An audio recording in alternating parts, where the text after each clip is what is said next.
Gracias, voy a empezar a compartir la presentación. Sin haberla visto vos, Diego, a la charla, me spoileaste un montón de cosas que voy a decir. Malísimo. Pero bueno, conoces al grupo, con lo cual está bien.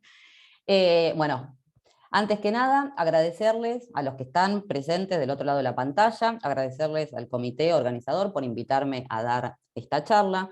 Había pensado en realidad en dar la charla con la cámara apagada, porque cuando hablo en general yo uso un montón las manos y no me quiero convertir en meme. La voy a dar con la cámara abierta, pero por favor no me conviertan en meme. Entonces, para empezar, a lo largo de la charla vamos a ir viendo las diferencias y las similitudes de los grandes grupos que conforman el clado Thalattosuchia. Y sobre el final de la charla vamos a ver cómo podemos interpretarlas en el contexto de la transición de la tierra al mar. La transición de los tetrápodos a medio acuático impone profundas restricciones con respecto a la locomoción, en su morfología, vinculadas con la locomoción, en aspectos fisiológicos, con respecto a la regulación de sales, la regulación de la temperatura y la visión, y en aspectos comportamentales, puesto que los organismos empiezan a operar en un nuevo entorno, pasan del aire al agua. En los amniotas, durante los últimos 240 millones de años, muchos amniotas retornaron secundariamente al medio acuático. Uno de estos es el de los Thalattosuchia.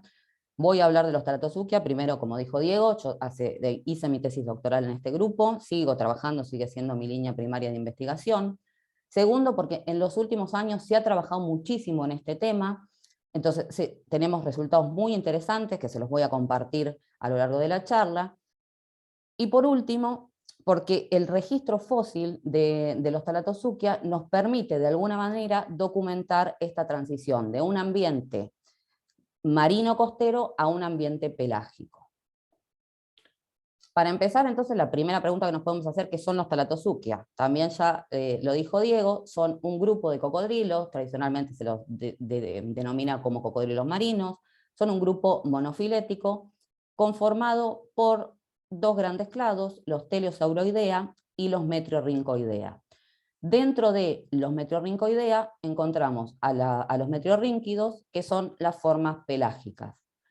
El biocrón de los Thalattosuchia se extiende desde el Jurásico inferior al Cretácico inferior.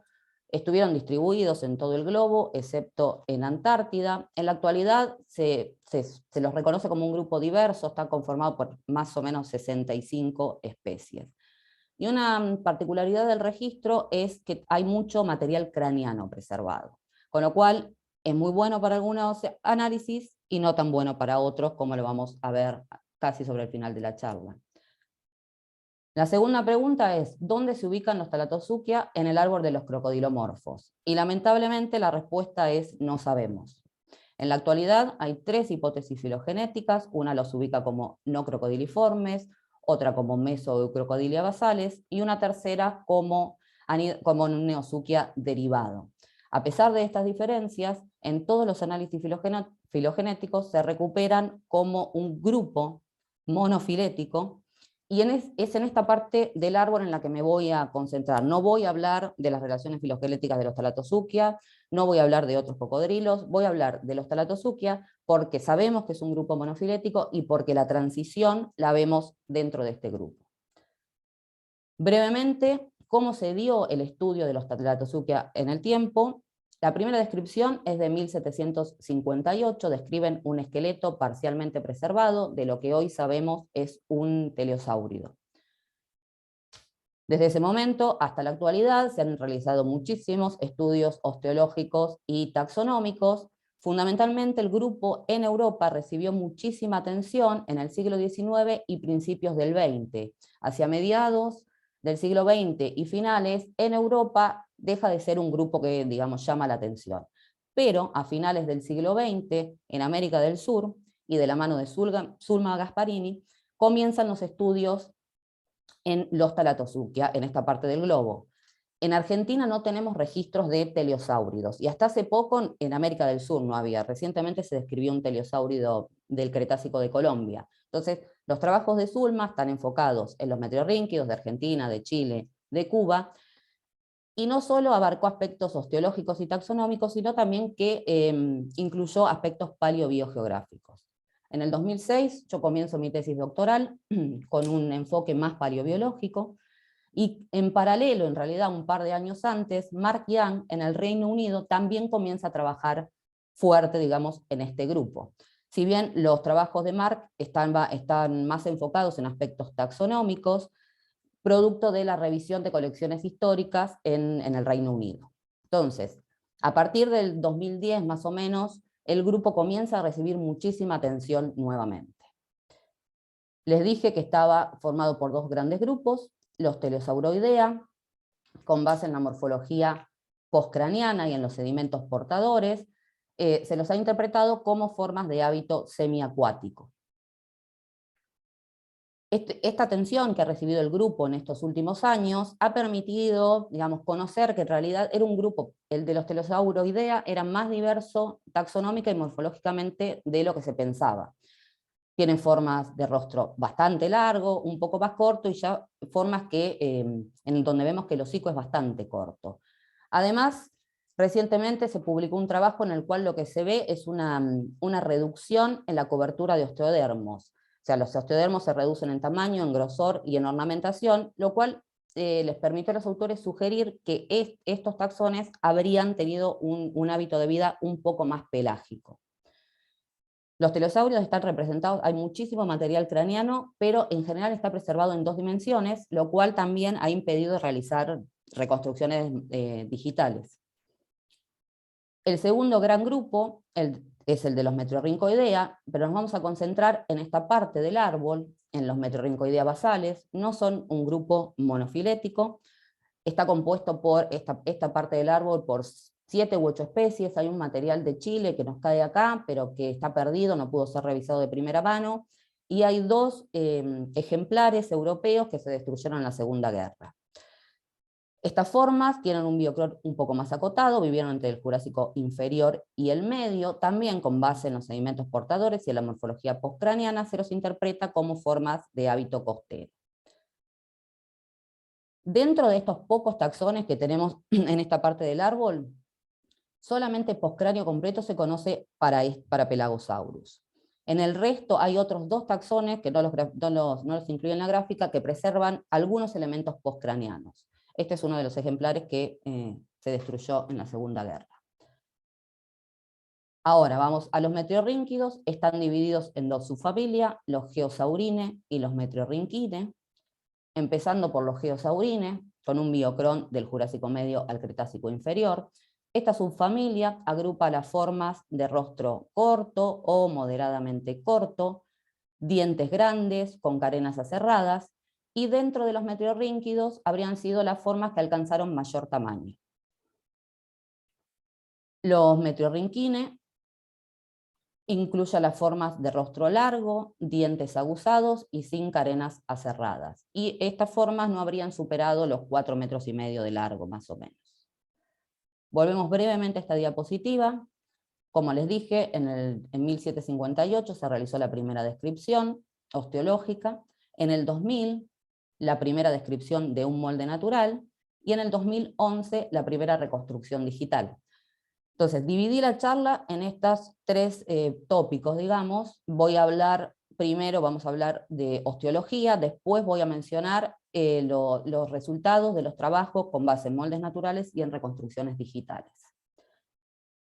Les dije que este grupo había recibido muchísima atención a principios del siglo XIX. Estas láminas están tomadas de trabajos de esta época. Y en este punto de la charla, dado el horario de la siesta, y por si se estaban aburriendo mucho, se me ocurrió proponerles que busquen las diferencias entre este esqueleto de un telesauroidea y de este metriorrínquido. El patrón corporal, sobre todo a nivel del postcráneo, entre estos 2 grupos, es muy dispar. Entonces, hay características que son muy evidentes. Yo las voy a mencionar a lo largo de la charla, pero nada, si ustedes las quieren buscar, después me comentan si las encontraron o no. Elegí estos dos taxones, primero considero que son los más representativos o los más conocidos de cada uno de estos grupos. A la izquierda tenemos Macrospondylus bolensis, que recientemente fue transferido al género Macrospondylus, lo conocimos siempre como Steniosaurus bolensis. Ambos ejemplares están expuestos en museos de Alemania. A la derecha tenemos un esqueleto completo de Dacosaurus. En este momento estamos trabajando con este material, con lo cual no sabemos si va a corresponder a una especie nueva o no. Este ejemplar está prácticamente articulado, salvo por la región de la cola y los miembros anteriores, tiene la gastralia completa, preserva piel, tiene impresiones de piel y además contenido estomacal. Entonces, empezando con el juego de las diferencias, vamos primero, voy a ir de adelante para atrás, con la región preorbitaria. En los Teleosauroidea, las órbitas son dorsales, en tanto que en los metriorrínquidos son laterales. Además, los metriorrínquidos presentan una expansión bastante pronunciada del prefrontal que cubre la región anterodorsal de la órbita y también tienen anillos escleróticos bien osificados. En los teleosáuridos no vemos esta expansión del prefrontal, ni tampoco preservan anillo esclerótico osificado. Con respecto a la mandíbula, en los teleosauroidea retienen la fenestra mandibular externa de gran tamaño, en tanto que en los metriorrínquidos está obliterada. Con respecto a los osteodermos, también Teleosauroidea retiene la cobertura de osteodermos, la cual se pierde en los metriorrínquidos. Esto ya se sabía desde las primeras descripciones de los metriorrínquidos, sabemos que no tenían osteodermos, pero recientemente Spindler y colaboradores, con base en el ejemplar de Dacosaurus que está en el fondo, y otros ejemplares de metriorrínquidos, realizaron un estudio bajo luz UV, donde analizan estas impresiones de piel, y bueno, confirman, entre otras cosas, confirman la ausencia de osteodermos.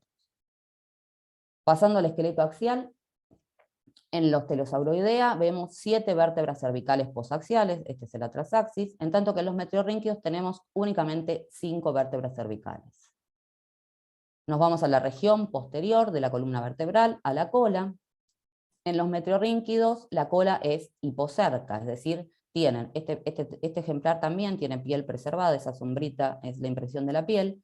Vemos que el lóbulo dorsal es pequeño, en tanto que el lóbulo ventral es más grande. Hay diferencias en el ángulo, digamos, que forma la región posterior de la cola, y creo que se está haciendo un trabajo al respecto. En los Telosauroidea no vemos esta regionalización de la región posterior de la columna vertebral. Yendo al esqueleto apendicular, en los metriorrínquidos el miembro anterior está profundamente modificado, el húmero se acorta y los elementos pseudopodiales se redondean. En los Telosauroidea se retiene la morfología típica del miembro de un cocodrilo. Con respecto al miembro posterior, no vemos en los metriorrínquidos estas modificaciones tan profundas que vemos en el miembro anterior, pero sí los elementos constituyentes tienden como a ubicarse en el mismo plano. No hay cóndilos articulares muy desarrollados, con lo cual describimos el miembro posterior como en forma de remo, en tanto que el miembro posterior lo describimos como en forma de aleta. Y en los telosauroideos pasa lo mismo que en el miembro anterior, no retienen el miembro del miembro típico de un cocodrilo. Además, y si bien esto no es osteología directa, pero surge de los dientes, recientemente Seón y colaboradores realizaron un análisis de la composición de isótopos de oxígeno estable de la patita dental a fin de dilucidar los mecanismos de regulación de la temperatura en este grupo de cocodrilos.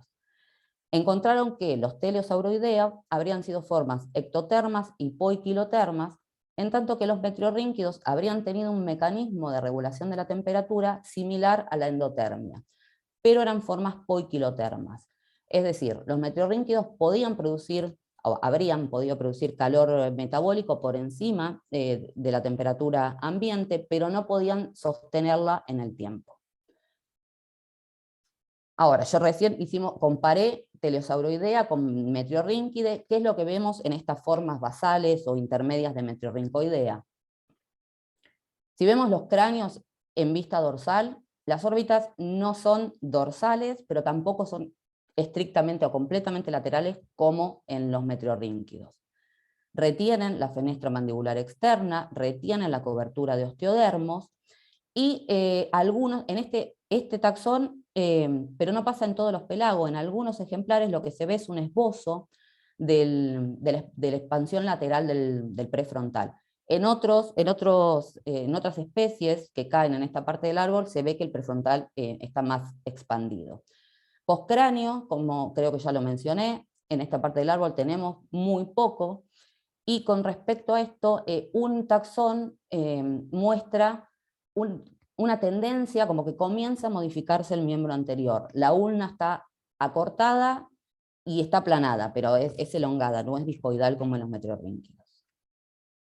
Bueno, acá, si encontraron las diferencias, acá hay un resumen, después me dirán. Pasamos a los moldes naturales. Como dijo Diego en la presentación, se conocen moldes naturales de metriorrínquidos de la cuenca neuquina. La primera descripción se hizo en el año 2000, con lo cual, y la última la hicimos el año pasado con Marta. Entonces tenemos 20 años de trabajo con los moldes naturales, muchos de ustedes ya saben de lo que voy a hablar ahora, pero citando a Mirta, el público se renueva, así que voy a volver a hablar sobre los moldes naturales. En el 2000, Fernández y Gasparini describen una estructura contenida en la región preorbitaria del cráneo de los metriorrínquidos. Acá, estos dibujitos es un dibujito del cráneo de Cricosaurus araucanensis. La zona gris representa lo que está preservado como molde natural.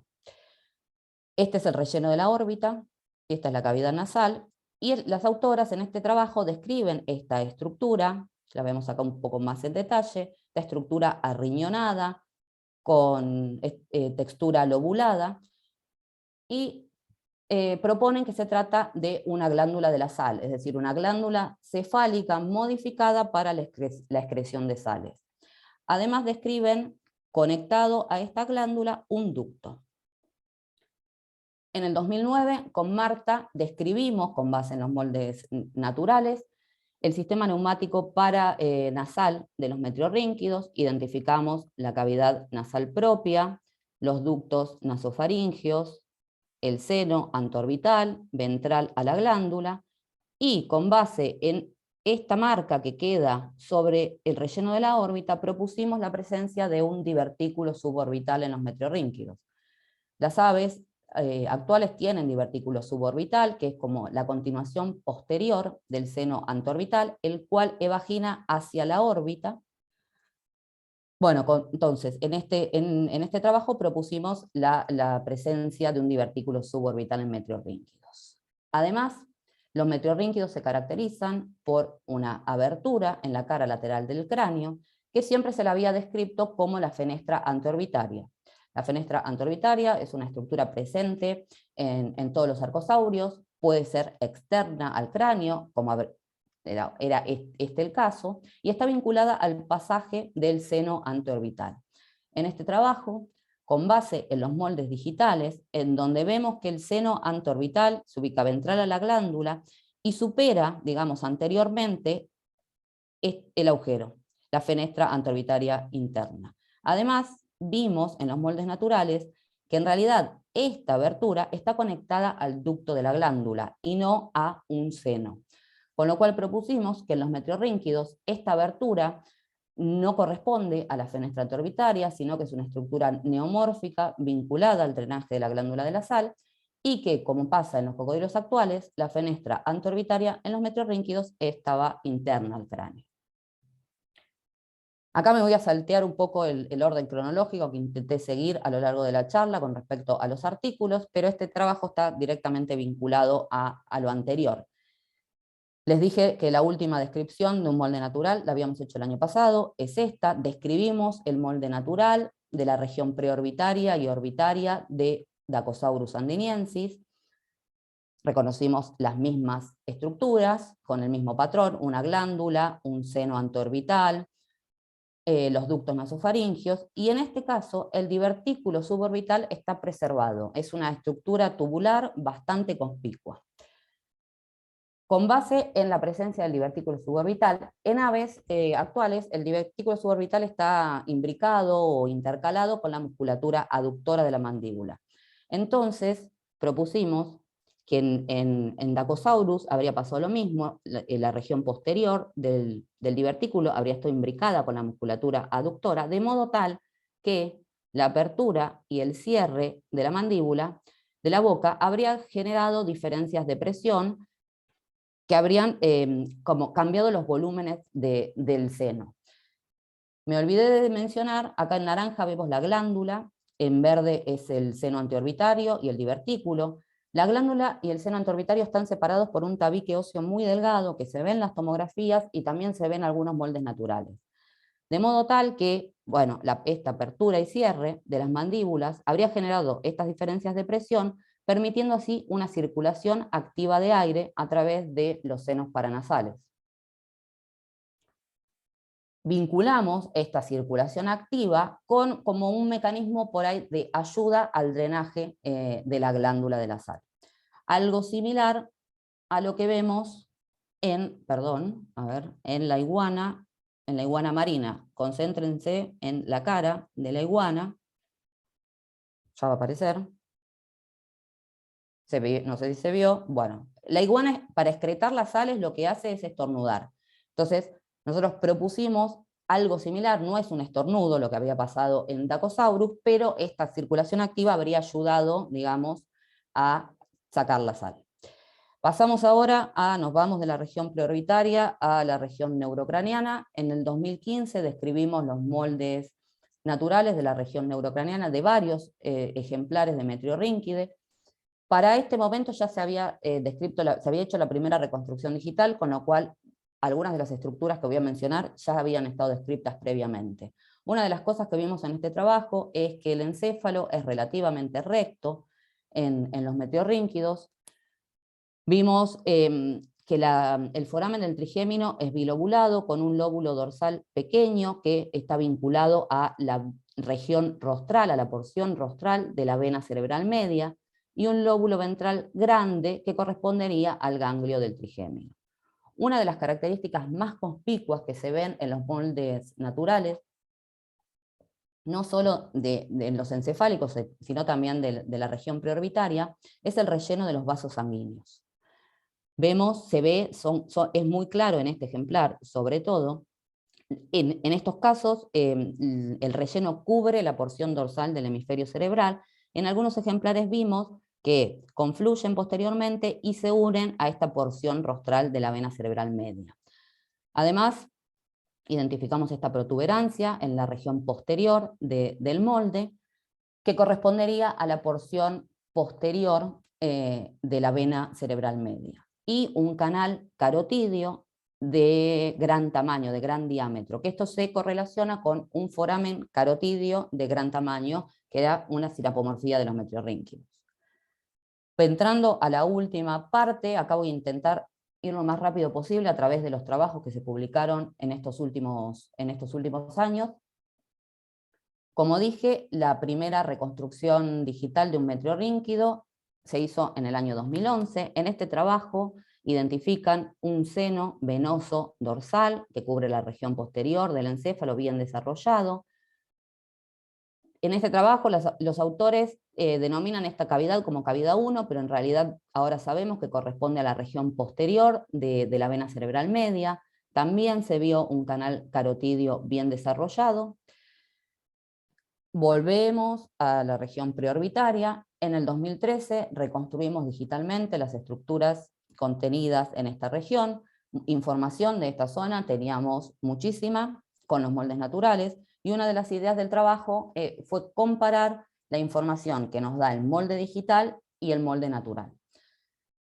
Identificamos en el molde digital las mismas estructuras que ya estaban descritas: una glándula bien desarrollada, la cavidad nasal, los ductos nasofaringios, un tracto y un tracto olfatorio largo con bulbos olfatorios pequeños vinculados a una región olfatoria de la cavidad nasal también pequeña.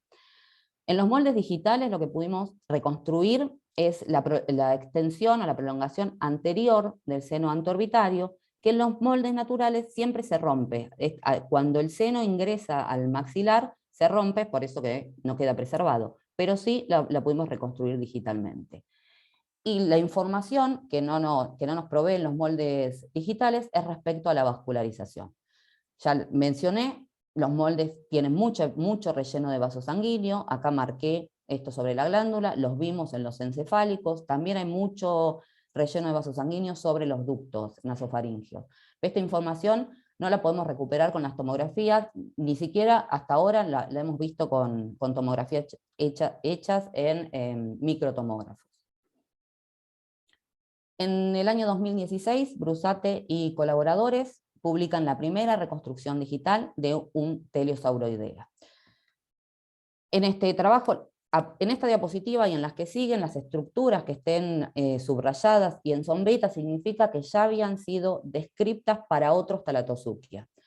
Entonces, se encuentran también un encéfalo recto, una pituitaria agrandada y orientada anteroposteriormente, las arterias carótidas internas bien desarrolladas, una arteria orbital bien desarrollada, sistema neumático paratimpánico reducido y una morfología piramidal de los canales semicirculares del oído con una laguena elongada. En 2017, Pierce y colaboradores reconstruyen las estructuras contenidas en el cráneo de Pelagosaurus typus, este metriorrincoidea basal. En este caso también se incluye la región preorbitaria. Con respecto a la región neurocraniana, todas las estructuras ya habían sido descriptas para otros talatozoukia. Con respecto a la región preorbitaria, describen una expansión anterior a las órbitas de la cavidad nasal que, junto con el agrandamiento de la arteria carótida interna, les permite argumentar la presencia de glándulas de la sal en Pelagosaurus.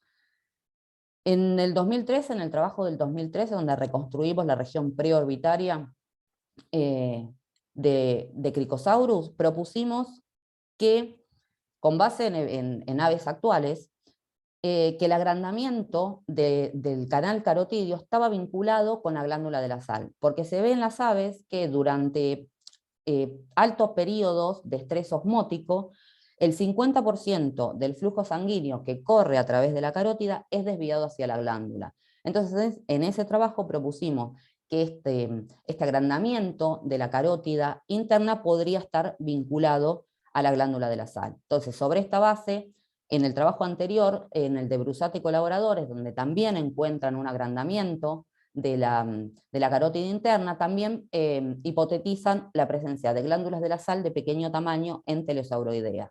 Pierce, sobre lo mismo, hipotetiza Pierce y colaboradores la presencia de glándulas de la sal en Pelagosaurus.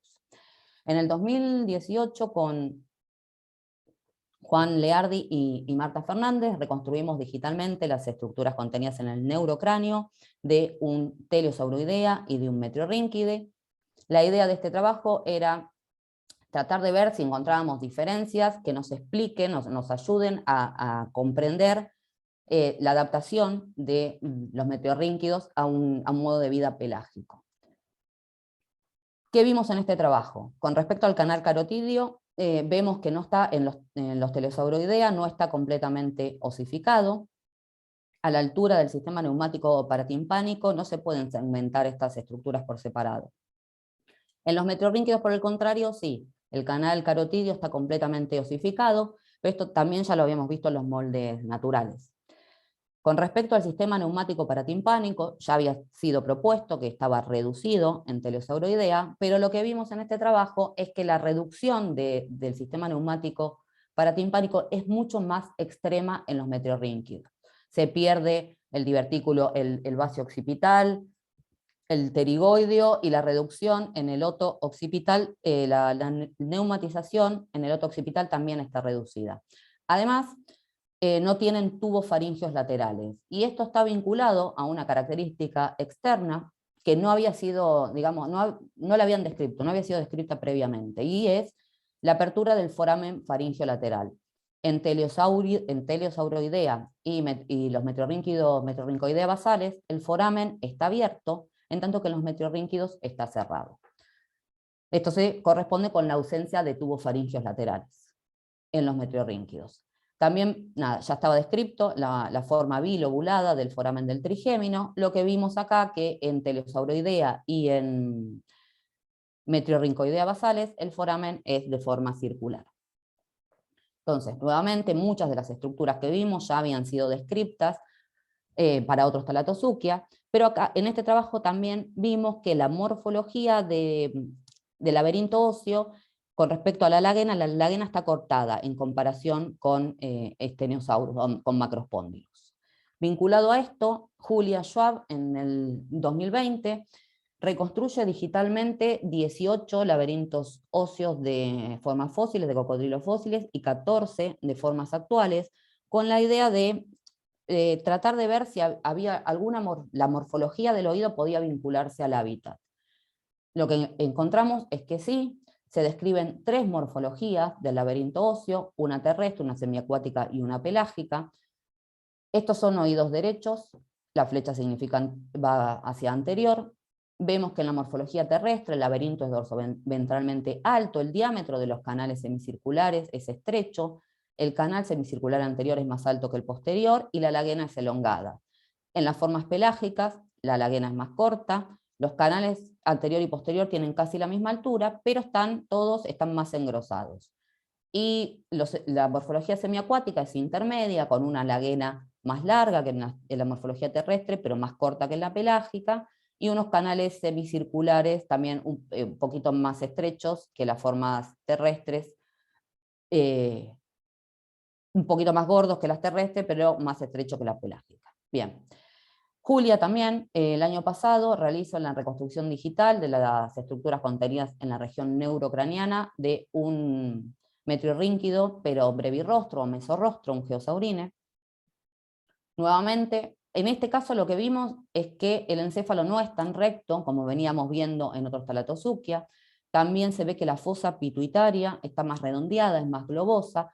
Las demás estructuras ya habían sido descritas para otros Thalattosuchia, pero bueno, este es el segundo metriorrínquido que se reconstruye digitalmente el sistema neumático paratimpánico, y digamos se confirma lo que habíamos visto en el 2018 con Marty y con Juan, esta reducción más extrema del sistema neumático paratimpánico. El año pasado, Thomas Coughill reconstruye digitalmente las estructuras contenidas en la cavidad preorbitaria de 7 Thalattosuchia, un Telosauroidea, 2 Metriorrincoidea basales y 4 metriorrínquidos. Voy a ir digamos, al resultado principal del trabajo. Como les mencioné, la fenestra anteorbitaria está vinculada al pasaje de un seno. Lo que se vio en Telosauroideas, que la fenestra anteorbitaria está comunicada con un seno neumático, con lo cual la fenestra no estaría internalizada y la abertura que vemos en la cara lateral de los Telosauroidea corresponde a la fenestra anteorbitaria y no a esta apertura vinculada al drenaje de la glándula. En Pelagosaurus pasa lo mismo que en el teleosáurido. Hay un seno parcialmente comunicado con la fenestra. Pero en Eoneustes, otra forma de metriorrincoidea basal, no hay un seno neumático asociado a esta fenestra, con lo cual la fenestra habría estado internalizada y esta abertura correspondería a la abertura preorbitaria.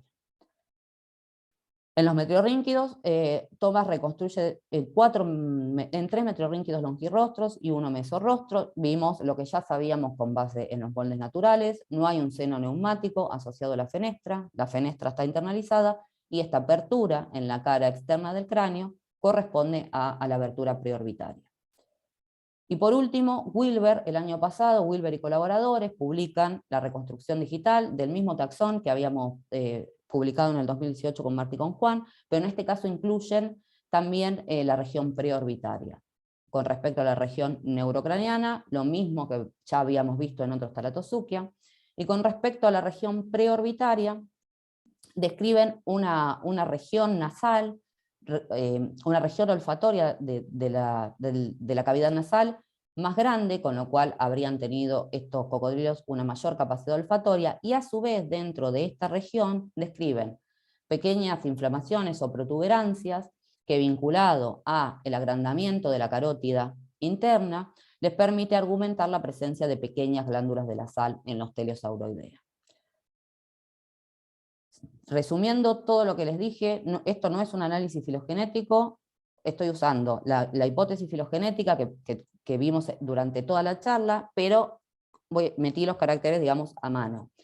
Entonces, el encéfalo recto, toda la hipertrofia del sistema vascular cefálico, o sea, la carótida agrandada, estos sistemas venosos, la vena cerebral media posterior agrandada, un seno venoso dorsal agrandado, la pituitaria también agrandada, y la reducción de los sistemas neumático y paratimpánico, vemos que ya estaban establecidas en la base de los talatosúquia. En la base de los metriorrincoidea lo que vemos son órbitas dorsolaterales, anillo esclerótico en Pelagosaurus y una reducción extrema de la fenestra preorbitaria. Los metriorrínquidos comparten con Eoneustes y Zoneaid una fenestra antororbitaria internalizada, y los metriorrínquidos con Zoneaid la lateralización de las órbitas.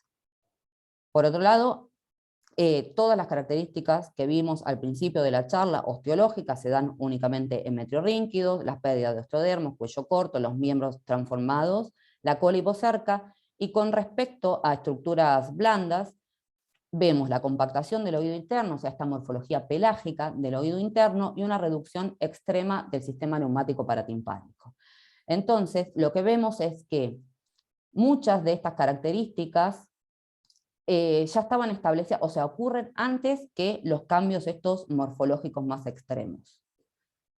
Ahora, ¿cómo podemos interpretar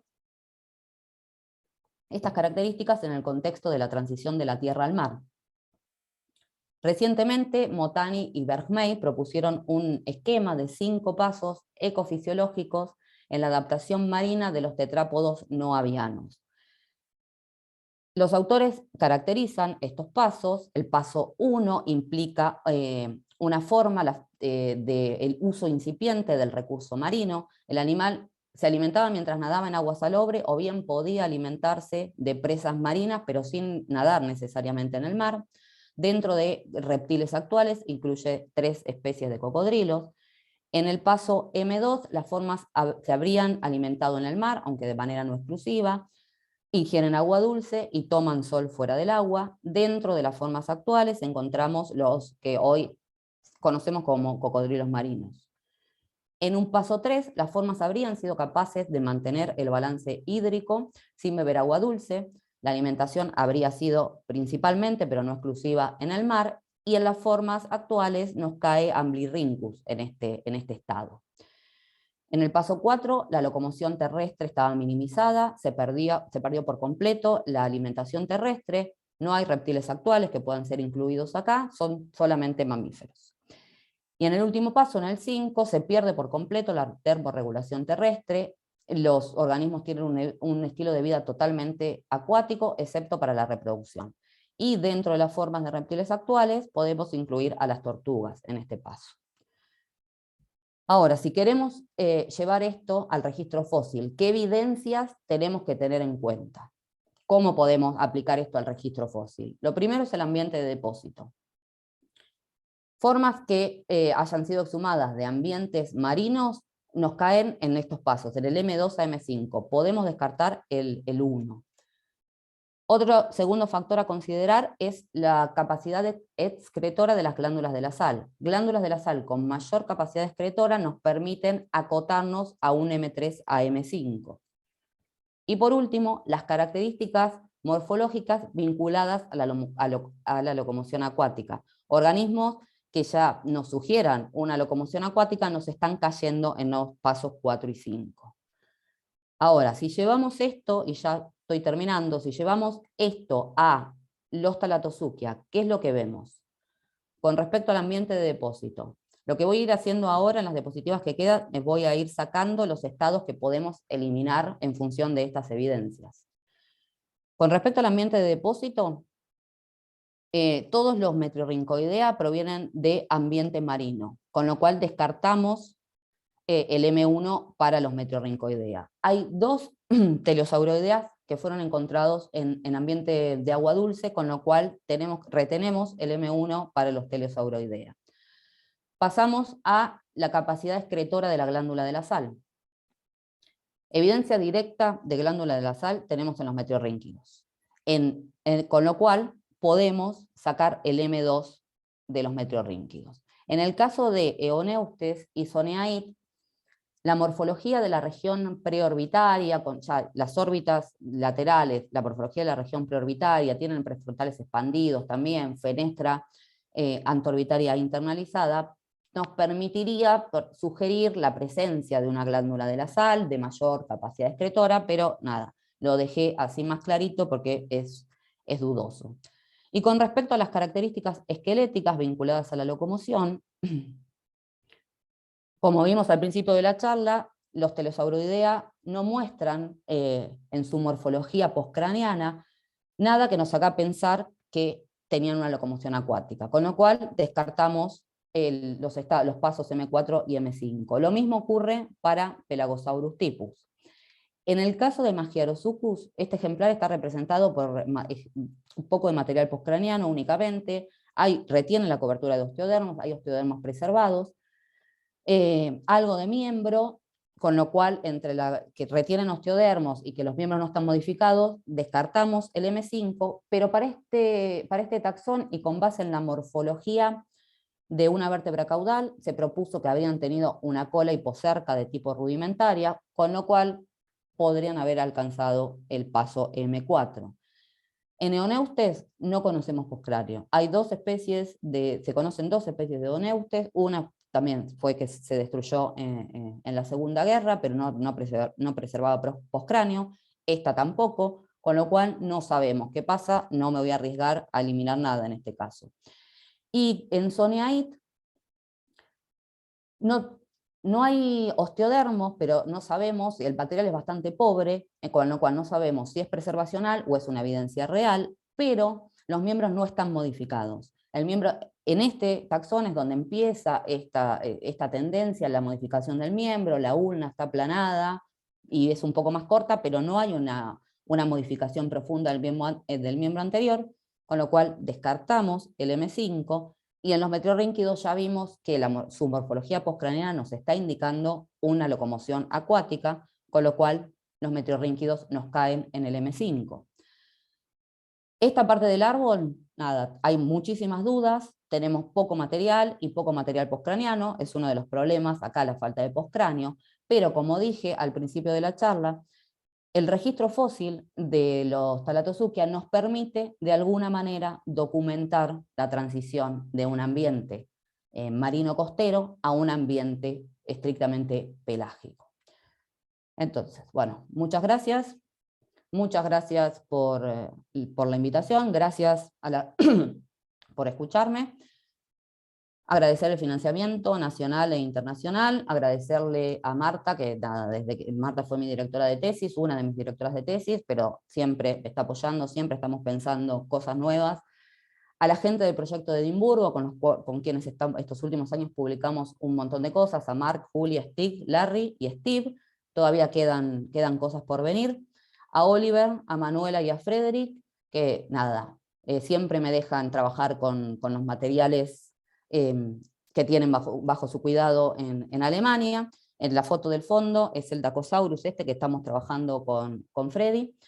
Y agradecerle también, bueno, a Silvana, una amiga mía, que cuando se estaba yendo de vacaciones familiares a las Galápagos le pedí que me filme a una Amblyrhynchus estornudando, y el video que vieron es de Silvana, y a Javi y a Verónica, que me hicieron de oyentes en la práctica de la charla. Y nuevamente, gracias a ustedes.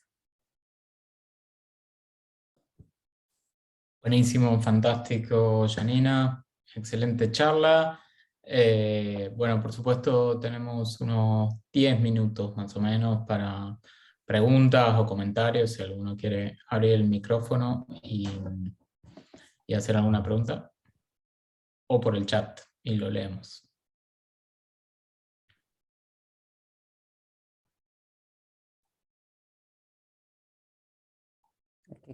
Bueno, Sergio Vizcaíno está lleno de preguntas, especialmente sobre las capacidades del sistema acústico vestibular y la percepción de ondas. ¿Puedo? Claro, Sergio. Adelante, si querés abrir el micrófono. Bueno, Yana, excelente la charla. Me quedé enganchado con un comentario que hizo en la presentación Diego, cuando dijo que la vida era muy difícil. Y justamente lo que yo trato de comentar en los cursos que doy de zoología de vertebrados es que la mayoría de los vertebrados son marinos, acuáticos y marinos. O sea, lo difícil es volver desde la percepción nuestra de lo terrestre a lo acuático, ¿no? Y sobre todo el medio pelágico, donde hay tantos cambios como los que vos marcás en la locomoción y en la osmorregulación, pero también hay cambios importantes en la percepción de vibraciones y sonidos. Entonces mi pregunta va por el lado de cómo funciona el oído, de si es que hay información en estos reptiles donde virtualmente dentro del medio acuático el oído medio pasa a ser bastante inoperante. Vos mencionaste un montón de características que podrían estar relacionadas, no sé cómo, con el funcionamiento. Entonces mis preguntas tienen que ver con eso, o sea, si hay correlaciones significativas entre la morfología y función del oído medio en los metriorrínquidos, hay propuestas funcionales sobre los aspectos, hay propuestas sobre los aspectos funcionales de la morfología del oído interno, que también mostraste que había variaciones ahí, en relación a la percepción de vibraciones en el medio acuático, hay evaluaciones experimentales, hay otras especializaciones para captar vibraciones en reptiles marinos. O sea, básicamente me da la sensación que un tetrápodo metido dentro del agua casi no puede captar vibraciones, mientras que los peces sí están preparados para captar todo tipo de vibraciones, sin un oído medio. Sí. ¿Hay información sobre eso? Estamos trabajando en algunas de esas cosas, lo que propusimos, no solo con el tema de cómo se modifica el oído, el laberinto óseo, sino con el tema de la reducción del sistema neumático paratimpánico, lo que propusimos, pero también falta información a la hora de tratar de ver un montón de estas cosas, o tratar de interpretar las cosas que estamos viendo en los Taratozoukia, nos falta información en actuales. Entonces, a veces se hace muy difícil tratar de hipotetizar qué podría haber pasado. Lo que sí propusimos que el tema de la ausencia de tubos faringeos laterales, o sea, hay una reducción en la comunicación entre el oído medio y la faringe. Se ve que en las formas actuales esto está vinculado con sonidos de baja frecuencia, sobre todo con el tema de la cría y la madre en esos sonidos. Entonces, nada, una de las hipótesis era que estos sonidos de baja frecuencia no estarían desarrollados en los metriorrínquidos, y una reducción de la audición direccional. Hasta ahí llegamos. Todavía, digamos, hay cosas, este proyecto con esta gente de Edimburgo, estamos trabajando con un montón de tomografías, se están haciendo un montón de cosas, todavía no terminamos, y bueno, nada, hay un montón de cosas que van a salir en un trabajo, digamos, un poco más inclusivo. Sí, quizás, y sí, Roberto, quizás tienen restos, vos decías, de piel. Sí. O sea, habría que evaluar la posibilidad de que haya cierta capacidad de percibir vibraciones, porque de alguna forma hay que aumentar esa capacidad en el medio acuático para ser funcional. Sí, hay un trabajo que yo no lo incluí, que lo que hacen es reconstruir los canales neurovasculares del hocico, lo que hicimos en realidad. Ahí hay algunas diferencias, no tenemos teleosáuridos en esa muestra. Hay algunas diferencias con respecto a los cocodrilos actuales. Los metriorrínquidos tendrían 2 de estos canales neurovasculares, en los actuales hay 3. Y hay un canal que cambia, digamos, no corre posteriormente, sino que está conectaría la piel con los dientes, con los alvéolos. Claro. Sí, mucho para trabajar. Perfecto, ¿Sí? Gracias. Genial. Muy bien. Juliana Sterli tiene otra pregunta. Bueno, en el chat, Yana, hay un montón de felicitaciones y que Bueno, puedas muchas leer. gracias. Pero, no sé, Juliana, ¿querés abrir el mic? Sí, Yana, muy buena la conferencia. Te quería preguntar, porque hablabas que los metriorrínquidos habrían tenido algún tipo de regulación de la temperatura corporal. ¿Sería algo así similar a lo que se conoce como gigantotermia? Porque también tenían grandes tamaños, ¿no? Con este metabolismo que está presente, por ejemplo, en los dermoquélidos, estas tortugas marinas actuales, que tienen, digamos, una regulación de la temperatura corporal. Quería preguntarte si era, digamos, algo del estilo de la gigantotermia, o ¿Sabes que era... no sé? No, leyendo el trabajo no, no me suena que hayan ido por ese lado. Pero honestamente no sé. Bien, bien, gracias. Bueno, yo tengo una, Yana. A mí siempre me intrigó muchísimo el tamaño de las carótidas, ¿no? O sea, que es una variación que no está en ningún otro grupo que conozco de arcosaurios.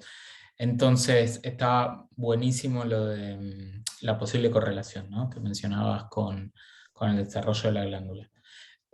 Ambas cosas se pueden cuantificar. Están haciendo o le están haciendo la correlación, digamos, numérica realmente, si hay una buena correlación o no, si No. el timing de la aparición de la carótida grande y el aumento de la glándula coincide o no. No, no lo estamos haciendo, pero hay que hacerlo, sin duda. Y yo hablo de carótida agrandada en teleosáuridos, pero ¿es igual el agrandamiento? No, porque si no, o sea, el foramen carotidio en los teleosáuridos, sabemos, está agrandado, pero no está tan agrandado como en los metriorrínquidos, con lo cual el agrandamiento no es igual, por más que digamos sí están agrandadas las carótidas. Entonces hay que ir por ese lado, son cosas que sí, que todavía nos faltan hacer. Empezar a hacer, sí, análisis morfométricos, estadísticos, sí. Buenísimo, está buenísimo. Y bueno, vamos a darle unos minutos a Mónica. Bueno, Mónica, ¿querés abrir el micrófono y preguntarle? Hola, ¿me escuchan bien? Sí. Hola, Yana, ¿cómo andás? ¿Qué Bueno, tal? buenísima la conferencia. Mientras vos hablabas, yo pensaba un montón de cosas de los paralelismos con los cetáceos, como nos ha pasado siempre charlando. Sí. Bueno, y con Marta, obviamente. No, mi pregunta iba más que nada a ver si se sabía algo con respecto a otros órganos sensoriales. Yo sé que has trabajado algo con la parte de la visión, pero si se sabe algo con respecto, no sé, al olfato o al gusto en los cocodrilos, y hay también modificaciones en esos órganos, en esta cuestión de volver al agua, ¿no? Sí, con respecto al olfato, en el 2013, cuando mostré la diapositiva donde estaba algo en fucsia, que era la reducción de la región olfatoria de la cavidad nasal, y los bulbos olfatorios pequeños, ahí sugerimos que, por supuesto, también para un bicho acuático, oler no tendría mucho sentido, entonces una reducción en el olfato. Y con respecto a la visión, hemos estado Y eso trabajando... se da en todos, digamos. No hay diferenciación entre los linajes con respecto a las habilidades del olfato. Hay una reducción generalizada, digamos. No, que es otra cosa que también aparentemente, pero bueno, nos vuelven a faltar así algo numérico, aparentemente en los telesáuridos no, porque Wilber describe una región olfatoria agrandada. Uno de los problemas ahí también es que hay cosas que vemos muy claras en los moldes naturales y en la reconstrucción, en las reconstrucciones digitales no es tan fácil. Entonces, estas estructuras, la región olfatoria de la cavidad nasal, la tenemos en los moldes. Yo sin los moldes era muy difícil reconstruir eso digitalmente. O sea, teniendo el molde vos vas viendo, acá hay algo distinto, lo puedo pintar de otro color. Pero si no Pero tengo no el se molde, plasman las reconstrucciones. claro, entonces eso, ¿qué vemos en los otros? No sé. Claro. Y con respecto a la visión, hay que ver el tema de las arterias, de la arteria orbital, que está presente en todos, habría que ver, seguramente esté vinculado con algo de la vista. Los metriorrínquidos no solo lateralizan las órbitas, sino que agrandan los ojos. Pero bueno, arterias orbitales también están en los teleosáuridos, que tenían las órbitas dorsales. Entonces, bueno, nada. Nos Tampoco hay queda un patrón claro. no, Claro. Bien. no. Bueno, gracias, Yana. Nos falta ir al fino en un montón de cosas, sí. Bien, pero buenísimo, un montón de todo lo que se ha avanzado. De a poco vamos. Bueno, felicitaciones, gracias. Gracias, Moni. Buenísimo. Tenemos otra pregunta de Martín Escurra. Martín, si querés abrir el micrófono, hacelo. Me imaginé que esta pregunta podía... Hola, Sana, ¿me escuchás? Sí, te escucho. Sí, perfecto. Bueno, primero de todo me encantó la conferencia y la duda que me había quedado era, viste en el trabajo que hicimos con Bronsati y varios autores, Sí. publicamos el año pasado, bueno, encontramos que, bueno, dentro del muestreo, algunos pocos talatosuchos que incluimos, no pudimos diferenciarlos significativamente la estructura del laberinto óseo con respecto a formas terrestres de arcos foriformes. Sí. ¿Qué pensás al respecto y qué otras características pensás que, junto con la morfología del laberinto óseo de talatosuchios, puedan ayudar a inferir hábitos acuáticos en un muestreo mayor dentro de arcosaurios? Mira, con respecto a la muestra, sí, yo incluso esto lo hablé con Mario, entiendo lo que acabas de decir, tenían una muestra bastante acotada de formas pelágicas, con lo cual ahí podría estar el problema. También, y creo que eso lo discutieron bastante Brusate y Benson, respecto a los análisis que se hicieron, ¿no? Con lo cual, los análisis en ese trabajo estuvieron a cargo de Steve, yo no puedo aportar en ese sentido. Sí me parece que teniendo una muestra menor de Talatozoukia, por ahí el problema venga por ese lado. Y la segunda era, ¿qué otras características del laberinto? No sé. Yo me iría más para el sistema neumático paratimpánico que solamente con el oído. Claro. Sí, o sea, con respecto a la muestra, es verdad, como te dije en la pregunta, es un número bajo, pero realmente, al menos con nuestro muestreo de morfometría geométrica tridimensional, no pudimos distinguir, o sea, estas formas de talatosuchios que incluimos con respecto a algunos arcosoriformes terrestres. Entonces, bueno, es al menos llamativo que Sí. se vean estas morfologías tan similares en formas que parece tener hábitos tan dispares. Sí. Sí, no sé, habría que pensarlo. Sí, o sea, hay una posibilidad es, bueno, seguir aumentando el muestreo, más análisis, a ver cómo van resultando los análisis. Sí. Bueno, muchísimas gracias. No, gracias a vos.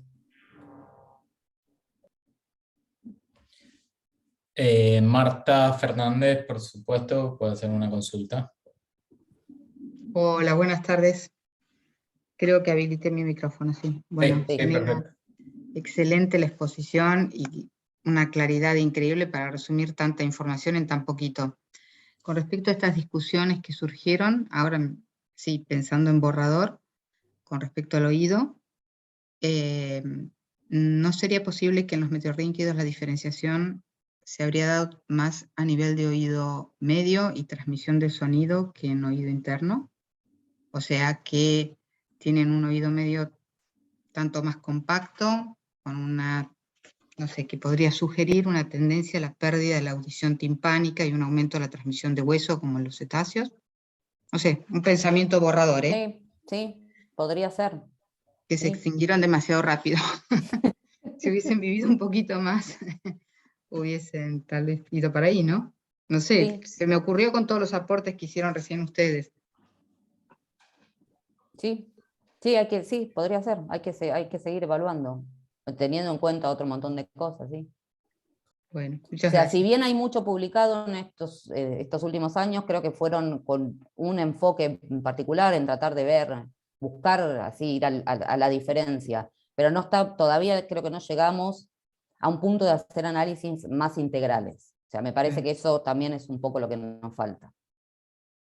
Pero fantástico y te felicito nuevamente porque es muy difícil resumir tanta información en tan poco tiempo. La verdad que un placer escucharlo. Bueno, vos te quedó clara porque conoces al grupo, hay que ver No, a los creo que no. mamíferólogos si entendieron No debí algo. hablar, creo. No, pero lo digo objetivamente. Los que me conocen saben que soy corta de halagos, así que realmente creo que fue así. Bueno, gracias. Bueno, saluditos.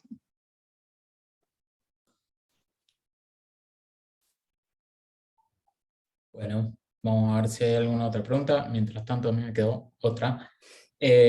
Con respecto a toda la diversidad de talatos, ¿no?, que hay. Obviamente, yo lo que veo un poco desde afuera es que en los últimos años, y tu charla lo refleja bien, ha habido un énfasis muy grande en entender la evolución y el origen, digamos, de todas las adaptaciones extremas a la vida pelágica que tienen los metriorrínquidos, ¿sí?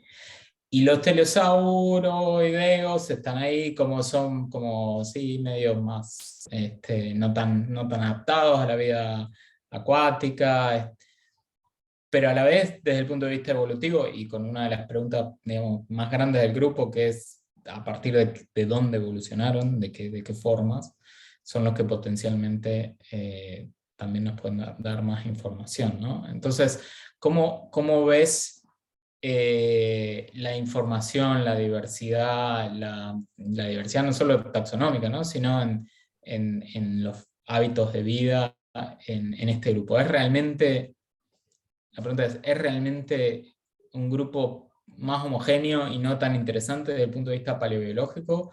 ¿O pensás que hay cosas interesantes que están ocurriendo en los teleosauroideos y que todavía no han sido como cabalmente explotados o entendidos? Me inclinaría porque no son tan diversos ni tan interesantes.